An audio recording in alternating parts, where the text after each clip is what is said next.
Halo lur, balik mening neng channel SF Movie. Piye kabare? Sehat-sehat kabeh yo. Kali ini kita akan kembali mereview film yang sangat seru dan memicu adrenalin pastinya. Film yang akan kita bahas kali ini berjudul The Shutdown yang dirilis pada tahun 2025. Film ini menceritakan tentang seorang syarif baru dan wakilnya yang enggan menyelidiki pembunuhan seorang wanita di kota kecil. Penyelidikan mereka mengungkap jaringan kartel berbahaya yang terlibat korupsi, penculikan, dan peristiwa gelap lainnya. Kota yang semula aman dan nyaman seketika berubah menjadi zona perang. Seperti apa keseruan ceritanya? Langsung saja kita menuju filmnya. Let's go!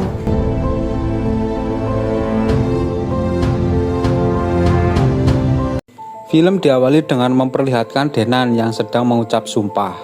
Denan merupakan sosok syarif baru di kota kelahirannya. Ia kembali ke kotanya setelah 10 tahun meninggalkan tempat itu karena sebuah kecelakaan yang menewaskan kedua orang tuanya dan membuat Denan kehilangan adik perempuan kesayangannya. Hari pertama kerja, Denan disambut hangat oleh rekannya. Ia juga diberi hadiah seekor ikan mas sebagai ucapan selamat. Dan di hari pertama bekerja, ia langsung menerima kasus meninggalnya seorang pria bernama Baron yang tewas di dalam mobilnya dengan luka tembak di kepala. Orang pertama kali melihatnya adalah dua anak kecil yang sedang bermain bola di sekitar lokasi tersebut. Deputy Reed, what do we got? Byron Cressman, 36. Ia bergegas menuju lokasi bersama dengan polisi lain. Johan menduga kecelakaan itu sebagai aksi bunuh diri, dikarenakan di lokasi tersebut ditemukan botol minuman keras dan sebuah foto seorang wanita cantik. Ia menyimpulkan bahwa Baron nekat mengakhiri hidupnya karena putus cinta. Johan menemukan sebuah foto, lalu Denan meminta foto tersebut dan menatapnya. Denan menatap foto tersebut dengan perasaan familiar. Namun saat ditanya apakah ia mengenalnya, Denan menggelengkan kepalanya. Setelah pemeriksaan selesai, Denan bergegas pulang. Namun ia mampir ke rumah pamannya terlebih dahulu. Denan disambut baik oleh pamannya yang bernama Barnes. Mereka berbincang hangat soal masa lalu dan kehidupan selama di LA, Los Angeles. Tiba-tiba, Denan tidak sengaja melihat foto dirinya bersama sang adik. Kenangan lama yang sudah dipendam kembali muncul. Tapi tiba-tiba paman Barnes bertanya soal pekerjaannya sehingga mengalihkan perhatian Denan dari kenangan itu.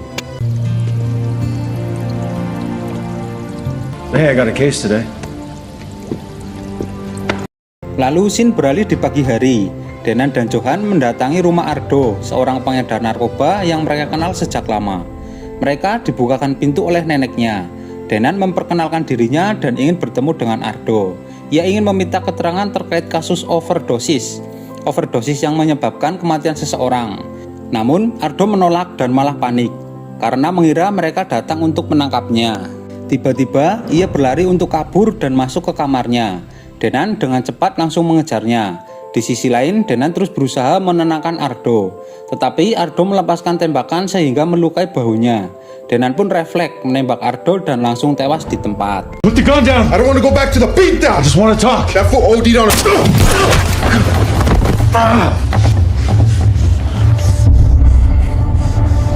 Tak berselang lama, Johan datang dan memarahi Denan karena telah membuat kekacauan besar.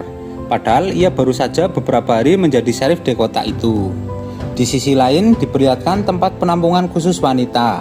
Di sana ada seorang wanita bernama Laura datang bersama anaknya yang sedang ketakutan. Ia bercerita bahwa suami Laura merupakan seorang yang temperamen yang membuat hidupnya tak karuan. Karena ada urusan, Clara pamit dan meminta bantuan asistennya untuk membantu Laura. Di sisi lain, Denan pergi ke rumah sakit untuk mengobati lukanya. Ternyata dokter yang menanganinya adalah Clara, yang merupakan cinta pertamanya sekaligus kekasihnya yang dulu ia tinggalkan tanpa kejelasan. Awalnya, Clara bersikap ramah, namun sikap Clara berubah saat Denan mencoba meminta maaf. Ia tidak ingin berbicara masa lalu mereka di tempat itu. Ia tak ingin berbicara tentang masa lalu mereka karena tempat itu tidak sesuai kondisinya sekarang. Perlakuan tersebut yang membuat Denan sadar bahwa luka lamanya masih membekas. Lalu Denan bertanya, apakah bisa menghubunginya lagi? Clara menjawab, akan mempertimbangkannya terlebih dahulu. Malam pun tiba, Denan pulang ke rumahnya dan disambut oleh anjingnya.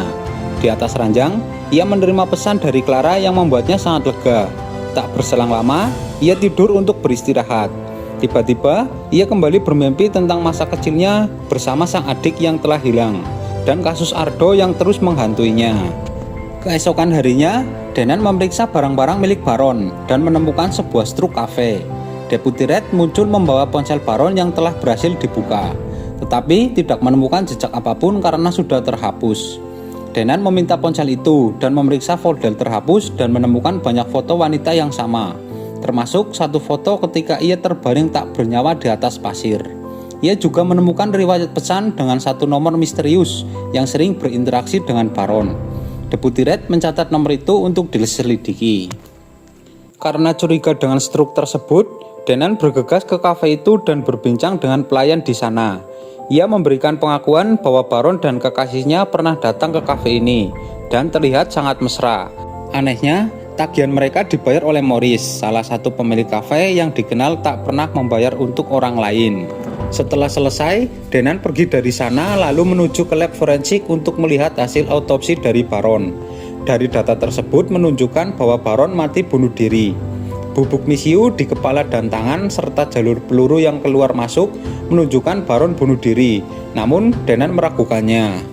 Kecuriganya semakin kuat saat ia memeriksa mobil Baron dan menemukan tas berisi uang yang disembunyikan rapi di bawah bagasi. Di tengah kesibukan penyelidikan, Denan bertemu dengan Clara di sebuah kafe, tempat di mana mereka dulu berkencan untuk pertama kali. Ia mengaku meninggalkan Clara karena tragedi yang terjadi pada keluarganya, yang membuat Denan dihantui rasa bersalah dan putus asa. Clara memaafkan dengan besar hati.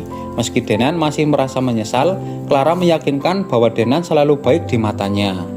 Lalu scene beralih, Denan kembali ke kantor, lalu menanyakan perkembangan kasus Baron. Johan mengatakan korban bekerja sebagai kurir untuk Morris. Denan menduga adanya pencucian uang, sementara Deputi Red berkata wanita di foto hanya dikenal dengan nama samaran. Dan satu-satunya kontak Baron sebelum mati adalah pengacara Morris. Lalu Johan keluar sambil berkata sinis dan sengaja menyenggol bau Denan. Denan mengejarnya dan bertanya kenapa ia bersikap begitu. Johan mengaku kesal karena Denan bersikap arogan, bertindak superior dengan mental labil dan menembak Ardo. Denan membela diri bahwa Ardo yang menembaknya terlebih dahulu. Tapi Johan menegaskan bahwa ia bisa mengendalikan dirinya dalam situasi serupa dan berkata kalau mereka seharusnya bekerja dengan hati.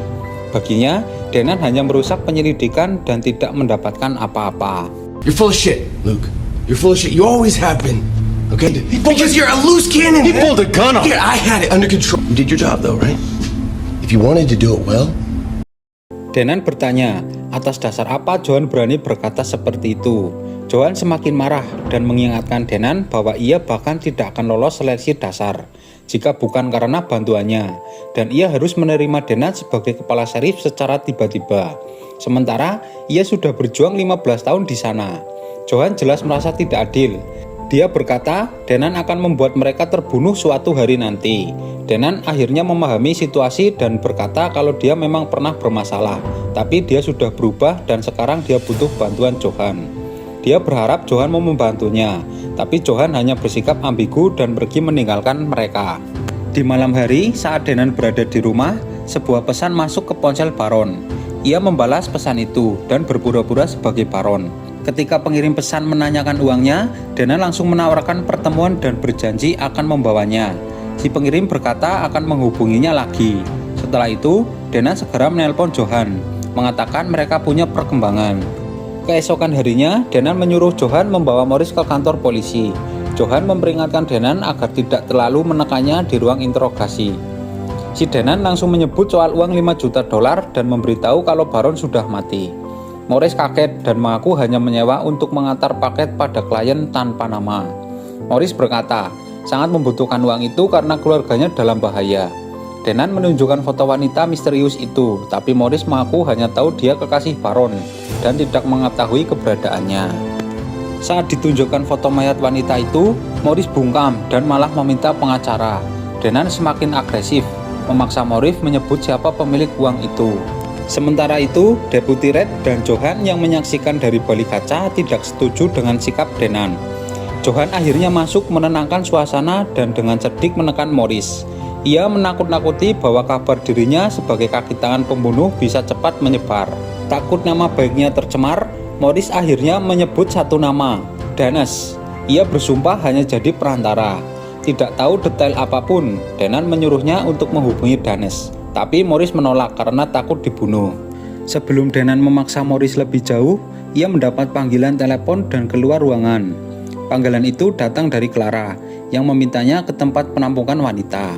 Di sana, Denan bertemu dengan Laura, korban kekerasan dari suaminya. Namun, saat dibujuk membuat laporan, Laura mundur karena takut dipukuli lagi.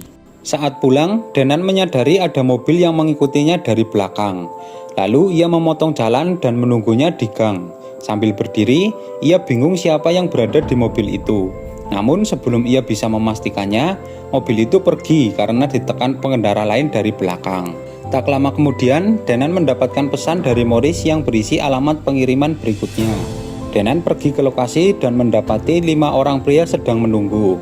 Mereka heran karena bukan Baron yang datang. Salah satu pria bertanya soal uang dan Denan meminta informasi sebagai penggantinya. Pria itu menolak, lalu memaksa Denan menyerahkan uangnya. Denan melemparkan tasnya pada salah satu orang tersebut.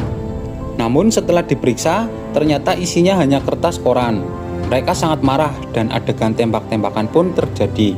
Denan berhasil mengalahkan mereka dan bergegas kabur dari tempat itu.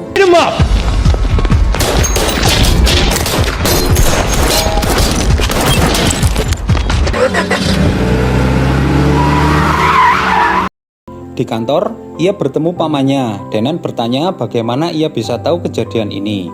Ia mengaku bahwa mengetahuinya dari radio. Denan berkata pada pamannya ia berhasil melumpuhkan 2 atau 3 orang. Lalu Johan muncul dengan sinis dan menyarankan FBI turun tangan. Denan menolak, merasa tidak punya waktu untuk itu. Johan memperingatkan kasus ini terkait dengan Maures dan itu tidak baik. Tak berselang lama, Denan menerima telepon dari Danes yang kesal karena Denan membunuh anak buahnya dan mengambil uangnya. Ia menuntut uang itu dikembalikan besok pagi. Denan memberi syarat, tapi Danes menolak. Lalu ia tertawa dan menyebut dirinya tak pernah bernegosiasi dengan serif rendahan. Ia memperingatkan Denan agar menuruti perintahnya, atau ia sendiri yang akan datang mengambil uang itu. Setelah itu, Danes pergi ke sebuah bar dan menemui Coil, orang yang berhutang padanya. Ia menugaskan Coil mengambil paket sekaligus membunuh Denan. Bahkan permintaannya membawa kepala Denan. Sebagai imbalan, hutangnya dianggap lunas dan ditambah bayaran $50.000. Sementara itu, Deputy Red mendapatkan telepon. Ia dan Johan langsung pergi ke sebuah lokasi. Di sana, mereka menggali pasir dan menemukan mayat seorang wanita yang terkubur di dalam pasir tersebut. Di tempat lain, Denan dihadang 2 mobil dan dibawa menemui Nando, pemimpin kartel yang juga punya hubungan bisnis dengan Morris. Nando menjelaskan Morris berkhianat, bekerja sama dengan Danes dan juga Baron untuk mencuri uangnya, lalu memberi barang dagangan darinya. Ternyata Baron juga serakah, mencuri uang itu untuk kabur bersama Dawn, salah satu gadis peliharaannya. Rencana itu terbongkar, lalu Nando membunuh Dawn. Kemudian Nando meminta Denan mengembalikan uangnya dan dia akan membiarkannya tetap hidup.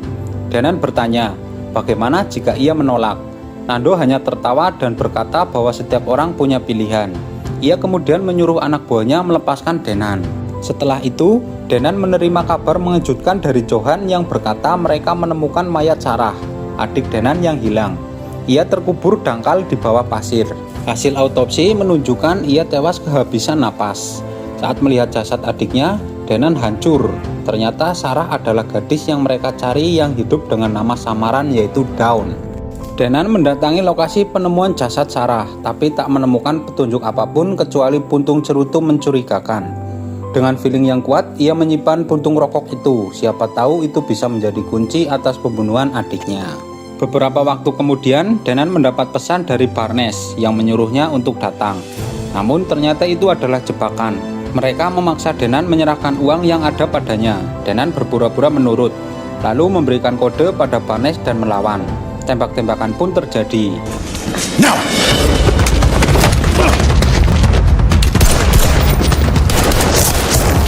Lalu, Rev dan anak buahnya melarikan diri. Denan meminta pamannya pergi dari kota untuk sementara waktu. Lalu ia mendatangi Morris dan bertanya soal Kraft. Morris mengaku tidak terlibat, tapi mengenal orang-orang itu. Denan kemudian memaksanya menelpon Danes dan berkata akan menyerahkan uang itu asalkan Danes memberi informasi padanya. Denan mengatakan akan memberikan uangnya. Mereka kemudian sepakat untuk bertemu di Hotel Oud Grand. Saat Denan akan pergi, Morris memperingatkan bahwa ia baru saja menandatangani kematiannya sendiri. Saat Denan hendak mengambil uangnya di rumah, ia kaget dan menemukan tempatnya berantakan. Ia membawa anjingnya ke rumah paman Barnes. Tetapi di sana anak buah Danes mencoba menculik Clara yang hendak menemani paman Barnes mengungsi ke kota. Tak lama, Danes menelpon dan menyuruh Denan untuk datang ke hotel dalam waktu 1 jam bersama uang itu atau Clara mati. Denan mengambil senjata ke kantor polisi dan tanpa diduga Joan bersedia untuk ikut. Bersamaan dengan itu, Nando juga menuju ke hotel. Setibanya di sana, Denan dan Johan menyerang penjaga di luar. Lalu mereka berpencar untuk mencari Clara. Oh, sorry, man. Ooh, that's bad. Saat Nando hendak pergi dengan uangnya, Denan menghentikannya. Nando heran karena merasa tidak punya masalah dengan pria itu. Nando kaget dan bertanya dia tidak tahu dan hanya masalah bisnis. Ia tidak pernah menginginkan kematian Dawn, dia hanya diperintah. Akhirnya, Clara berhasil diselamatkan oleh Denan. Saat Nando ingin pergi dengan uangnya, Denan bertanya siapa yang memberinya perintah. Sebelum Nando menjawab, ia ditembak oleh Barnes yang muncul secara tiba-tiba. Denan terkejut atas kemunculan Barnes dan bertanya kenapa ia bisa ada di sini. Ia mengaku mengikuti Denan untuk melindunginya. Barnes menyalakan cerutu. Denan sadar, dialah dalang dibalik kejadian ini. Barnes mengalihkan pembicaraan. Denan sudah berhasil menangkap penjahat besar dan menjadi pahlawan. Jadi, tidak ada yang perlu dibahas. Namun Denan memaksanya untuk mengaku. Akhirnya Barnes mengakui, Nando hanyalah bagian kecil dari jaringan besar di Meksiko. Ia turun tangan karena tak percaya Nando mampu mengendalikan situasi. Denan berkata, masih ada jalan kembali, tapi Barnes tidak mau dipenjara dan menodongkan pistolnya. Lalu tiba-tiba Johan datang untuk membantu dan menembak Barnes hingga tewas. Ternyata Barnes adalah dalang dari semua ini. Setelah kasus Baron selesai, kemudian Denan mengunjungi Laura, korban kekerasan oleh suaminya, dan ia memergoki suaminya kembali berlaku kasar. Denan mengetok pintu dan ketika suami Laura keluar, ia menghajarnya, lalu memerintahkan 2 deputi menangkapnya. Ia juga memberi Laura uang untuk memenuhi hidup barunya. Kasus pun berakhir, Johan dipromosikan sebagai sheriff baru. Setelah itu, Denan mengemasi barang-barangnya untuk pergi ke makam adiknya dan berpamitan. Lalu meninggalkan kota bersama Laura untuk menjalani hidup barunya. Film pun berakhir. Terima kasih telah menonton review film dari SF Movie. Kurang lebihnya kami mohon maaf. Bantu support channel kami dengan cara like, komen, dan subscribe untuk update video-video menarik lainnya. Bye-bye.